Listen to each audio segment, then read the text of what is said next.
I catfished a former boss to get paid. I used to work for a married couple, Billy and 52 and Gigi at 44, who owned a business services public relations agency. It lasted more or less for a year. They seemed nice and humble, but in reality, they were shady and untruthful. The company began to falter because of poor management and zero intention to prioritize. Billy was your baby-faced next-door neighbor type. He looked about 10 years younger and had a kind smile. He was soft-spoken and had an artistic and creative flair to him. Gigi looked matronly with a mother incarnate attitude towards her children. She prided herself on being ruthless when it came to giving her family only the best. She could be really nice when she wanted to, but I found out early on that she was 100% apt at gossip and being defaced. The company's constant changes were a red flag. They went from business services plus PR agency to IT provider, to a business incubator, to indie beer partners. What I'm trying to say is that they tried to dip their donut on everyone's coffee, figuratively. Some of us had no real way to escape. The lady working next to me was already 67 years old and scared that no one would hire her. I wasn't in a great place either. We were 8 employees in total. They wouldn't lay anyone off because they believed that the employee should quit. They paid us only a portion of our salaries, incomplete weekly payments. Employees would run for the hills once they found a better job. Some of us were stuck. It was horrible. Then they would pay the normal rate for a month and then do it again. They never cut down on their luxury expenses. So the wife would post her shopping sprees or arrive in a new car like it was nothing. Zero empathy. Very insensitive. The husband was obsessed with making it big time. So much that he sometimes failed to see an opportunity right in front of him. He said he was Coca-Cola's brand manager. I swear I looked it up and could never find any reference. Gigi had a display full of small local magazines, mostly about design and architecture. They were very proud to be a team member, but in reality, they just helped them print to issues. They wanted big business only, but in the meantime, looked down upon tangible potential clients. Like the young Latino couple who showed up trying to learn more about their services. They seemed lost because they wanted someone to help them set up a coffee business and had no idea how it was done. I talked to them and helped them into the waiting room. They even showed up with their baby in a stroller. That means they must have driven by and decided to come in. An impulsive client should be retained. The guy said his grandpa had a farm and he wanted to create an import-exports company. Once Billy showed up, he listened for a bit, then gave them an abrupt dismissal. There was a dick move because the couple opened their own business with someone else and even had an FB page. It could have been Billy. Billy lined his office walls with posters of Steve Jobs and Elon Musk. His wife, the chief enabling officer, put up signs on each room. The main employee area was the machine room. Billy's office was the chamber. The conference room was a meeting of the minds. Every time an employee disagreed with Billy during a brainstorming session, Gigi would call them aside and tell them that Billy is your boss. You need to know that he is brilliant and a genius. I want him to have that taste of success. I experienced that firsthand. I also hated brainstorming because that was never on my job description. They just wanted to pick everyone's brains. In the meantime, we had to see the Pandora jewelry, the expensive makeovers for their daughters, and the weekend at the spa updates on FB. Gigi's captions were usually about rewarding herself after a hard week or because she deserved it. And I'd like to mention that they bought into the social guru phrases about emotional direction. So if an employee ever got angry, Gigi would tell you, remember, the one who gets angry is the one who ends up losing. For anyone who's been in this situation, you may understand how painful it can be. You cannot leave the job because you have no other job waiting for you. And pathetic as it may sound to some income is better than no income at all. This is an involuntary compromise and it's abusive. Why were we expected to pay for their luxuries via incomplete wages? My best friend's ex is in coding and programming and he agreed to help. If it didn't work out, at least we would have something to laugh about. We created a kick-ass fake website with a matching LinkedIn and the whole 9 yards. To make a long story short, this was supposed to be an investment company, and my friend would be very casual. Nothing to either. He started by liking my employer's FB page, then comment. Before we knew, my boss took the bait and was engaging. They exchanged emails, and he was eager to share all his projects and ambitious shit. On the other side, the investor sent him a list of requirements, like proof of concept, employer payroll, EIN number, etc. The investor agreed to work them if they could prove they were legit and up to date. No bank account of confidential info was asked.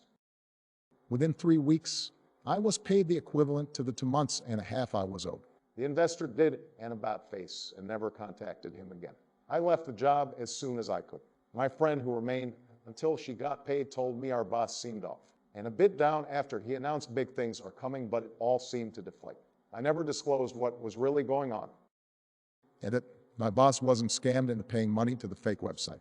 He was catfished into getting up to date with employees' salaries that he owed. Edit. I expanded the story. Edit. For anyone who doesn't understand the story, no money was paid, asked from or wired from my boss to the investor. We baited his greedy character and told him that if he could prove everything was in order, the investment would happen. This included the payroll. No confidential info was asked nor offered, seen, or reviewed. He paid everyone what he owed them. The payment was made to each worker as normally. No one stole money via any website. He just made the diligence. The IM numbers and what we asked are not confidential.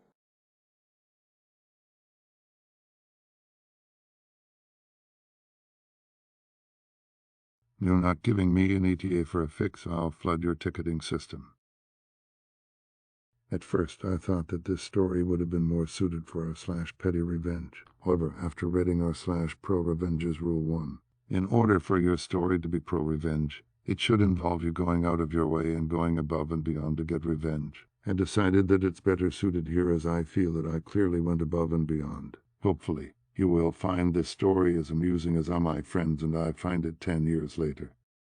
This happened around 2012. Back then I used to live in Southern Europe, one of the Mediterranean countries. I was a university student in a remote rural place. I had just moved to a new apartment, and naturally, my first order of business was to make sure that I have a running internet connection. The problem was that, due to the place I was living in being so remote, there was only one ISP provider available. He didn't like the provider too bad. Anyway, I signed the necessary paperwork in time, moved to the new place, set up the router and all, and thankfully my connection is fine. That is, until day 3 or 4 and out of nowhere my internet connection dies, but my phone line was working normally. Okay, no probs. I call the ISP to open a ticket. The representative tells me that they will get back to me soon.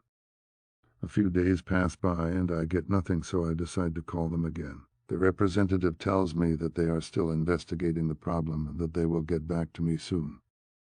Now, this is the point where I'm starting to get frustrated. I know that the internet in the area is fine.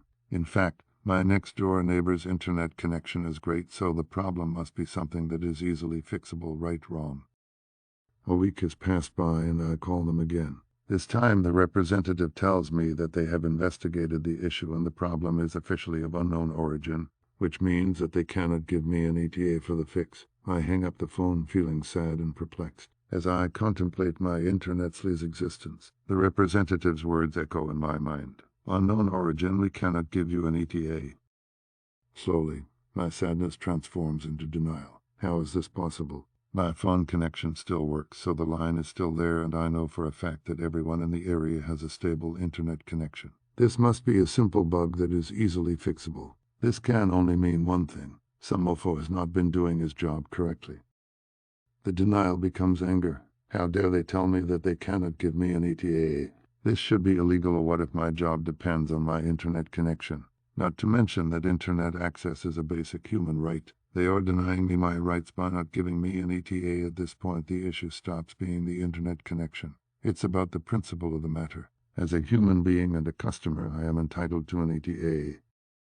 I call the ISP again and I try to explain my flawless reasoning. No luck. The poor representative who listens to my rant tells me that the only thing I can do is to open a new ticket. Shocked by my inability to define my fate, I accept his offer and hang up.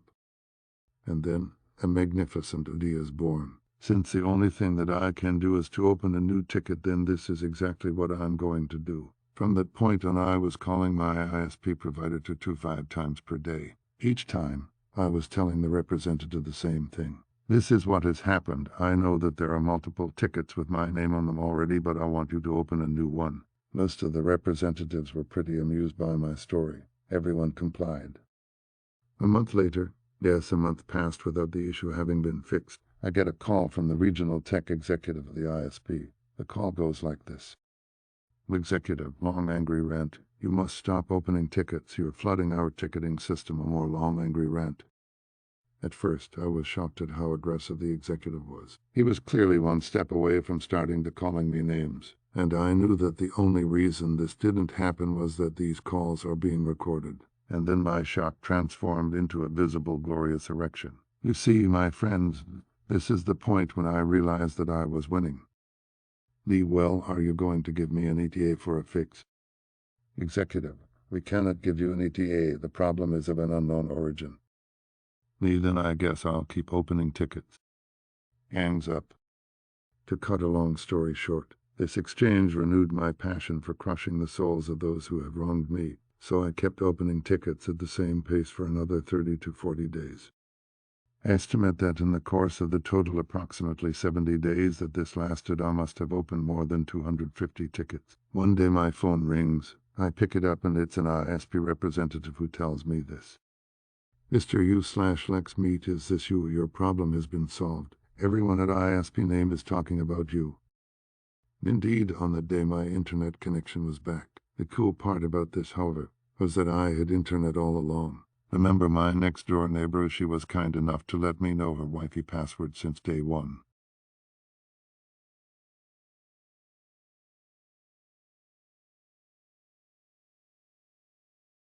Check out my other stupendous videos.